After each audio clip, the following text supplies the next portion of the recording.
Students, कैसे हो आप सभी लोग। आपका स्वागत है मेरे YouTube channel technical knowledge by Vishnu sir. तो आज हम बात करने वाले हैं क्लास 12 का जो भाग सेकंड है उसके कुछ इंपॉर्टेंट छोटी छोटी परिभाषाएं हैं जो एग्जाम में काफ़ी बार पूछी गई हैं। ठीक है, तो आज हम बात करने वाले हैं। तो सबसे पहली परिभाषा है हमारी प्रकाश का परावर्तन। इसके बारे में बात करें, प्रकाश का परावर्तन है। ठीक है, एग्जाम पूछ ली जाती है। दूसरी की बात करें हम संयुक्त फोकस। किसकी बात करें हम? संयुक्त फोकस। इसके भी एग्जाम में कई बार रेखीय आवर्तन, इसका तो आना ही आना है, कई बार आया हुआ है। ठीक है, प्रकाश का अपवर्तन।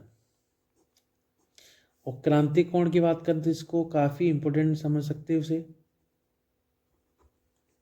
काफ़ी इंपॉर्टेंट है हमारा। ठीक है, और एक पूर्णांतरिक परावर्तन, ये भी कई बार एग्जाम में पूछ ली जाती है। लेंस की फोकस, ये द्वितीय फोकस के बारे में पूछ ली जाती है, क्या प्रथम फोकस के बारे में पूछ ली जाती है। एग्जाम में 2 नंबर में ये पूछ ली जाती है। ठीक है, अगले की बात करें, वर्ण विक्षेपण होता है, तो ये भी एग्जाम में आ जाती है। और लेंस की क्षमता, इस पर न्यूमेरिकल भी आते हैं एग्जाम में, तो अच्छे से पढ़ के जाना। ठीक है, अब अल्पतम विचलन कोण, जो प्रिज्म वाले चैप्टर में से बात करें तो अल्पतम विचलन कोण की बात आ जाती है। ठीक है, अब इसमें हम बात करें तरंगाग्र, ये हाइगेंस जो हम पढ़ेंगे, हमारा चैप्टर हाइगेंस वाला, उसमें से एक टॉपिक है तरंगाग्र। ठीक है, तो इससे ही छोटी छोटी परिभाषाएं हैं जो अच्छे से हम व्यतिकरण, यहाँ से क्वेश्चन इंपॉर्टेंट है, हर बार एग्जाम में आता ही आता है व्यतिकरण के बारे में। ठीक है, तो कला संबंध स्रोत यहीं से जुड़ा हुआ है। विवर्तन और कला संबंध स्रोत बोले तो व्यतिकरण में से ही है कहानी हो। हमने व्यतिकरण प्रतिरूप के बारे में जो हमने पढ़ा है उसके बारे में अध्ययन करेंगे यहाँ पर। विवर्तन की बात करें तो यहाँ से एग्जाम कभी पूछ लिया जाता है, विवर्तन क्या होता है। विवर्तन प्रतिरूप के बारे में भी कभी कभी एग्जाम में पूछ लिया जाता है। तो छोटी छोटी परिभाषा, इनको अच्छे से विस्तार से पढ़ना। अगला है प्रकाश विद्युत प्रभाव। इसको प्रकाश विद्युत प्रभाव भी के नाम से भी जाने जा सकते हैं, या प्रकाश विद्युत उत्सर्जन के नाम से भी जान सकते हैं। ठीक है, तो एग्जाम में ये पूछ ली जाती है। अब बात करेंगे हम देहली आवृत्ति।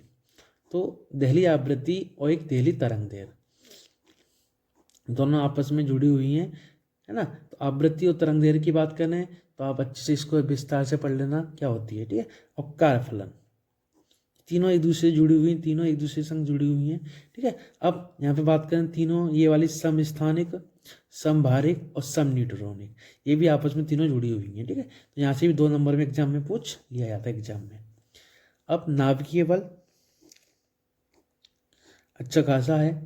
ठीक है, तो अच्छे से इसे पढ़ लेना, ये भी परिभाषा अच्छे से पूछ ली जाती है।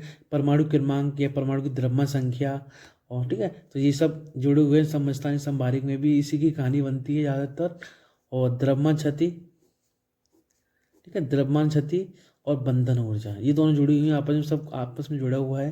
अब नाभिकीय विखंडन, नाभिकीय संलयन, यहाँ से इंपॉर्टेंट टॉपिक है, कई बार एग्जाम में इसमें से क्वेश्चन पूछ लिया जाता है और न्यूमेरिकली बन जाते हैं, और छोटी छोटी परिभाषाएं पूछ ली जाती है, और इनके बीच में अंतर भी पूछ लिया जाता है। क्या पूछ लिया जाता है? इनके बीच में अंतर भी पूछ लिया जाता है। ठीक है, तो एग्जाम में इनमें से कुछ टॉपिक ऐसे हैं जो 5 नंबर में बन जाते हैं, यहाँ से भी है। ठीक है, प्रकाश विद्युत प्रभाव की बात कर सकते हैं, यहाँ से भी क्वेश्चन इंपोर्टेंट बनता है। व्यतिकरण की बात करें, यहाँ से क्वेश्चन इंपोर्टेंट बनता है। तो छोटी छोटी परिभाषा हैं, इनको अच्छे से विस्तार से अध्ययन करना। ठीक है, और बाकी के लॉन्ग वीडियो के बारे में क्वेश्चन बता दूंगा, कौन कौन से क्वेश्चन इंपॉर्टेंट हैं जो एग्जाम में आते आते जाता है। ठीक है, तो ये सब छोटी छोटी परिभाषा, इनको पढ़ के जाना, जिससे कि आपका कोई भी क्वेश्चन ना छूटे एग्जाम में। ठीक है, तो पढ़ते रहो, ज़्यादा टाइम आपका बचा नहीं है, तो अच्छे छोटी छोटी परिभाषाएं इनको मैं बताता जाऊँ, टाइम टू टाइम बताता जाऊँगा, जिससे कि आपको दिक्कत ना हो। ठीक है, तो आज इस वीडियो में इतना ही, बाकी का नेक्स्ट वीडियो में बात करेंगे।